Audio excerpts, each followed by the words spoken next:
আসসালামু আলাইকুম ভিউয়ার্স, নিয়ে চলে এলাম আম পেঁয়াজি বা টক মিষ্টি ঝাল একটা আচার।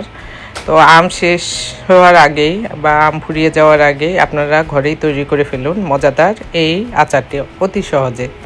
এই যে আমি 5টা আম নিয়ে নিয়েছি, প্রায় এখানে 1.5 কেজির মতন আম হবে। তো আমগুলো আগে আমি পিল করে নিয়েছি, তারপর কেটে নিয়েছি। আর কড়াইতে আমি তেল দিয়ে নিয়েছি, ভেজিটেবল অয়েল, পেঁয়াজ একটু বড় বড় করে দিয়েছি, কাঁচামরিচও দিয়েছি, সাথে গোটা গরম মশলাও দিয়েছি। এই যে দেখুন, এইভাবে আমগুলো বেশি মোটাও না পাতলাও না, এভাবে কেটে নেবেন, সাথে শুকনা মরিচও দিয়ে দিবেন।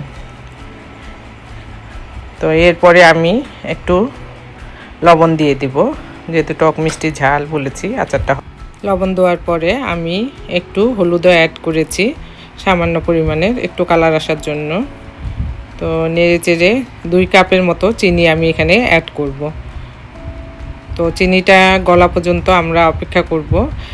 হিটটা জোরেই থাকবে, হাই হিটে থাকবে। তারপরে যখন চিনিটা গলে আসবে সেই সময় আমরা মিডিয়াম হিটে, এই যে এইরকম যখন হয়ে আসবে তখন আঁচটা মিডিয়াম করে দিব। এখন শুধু নাড়ার পালা।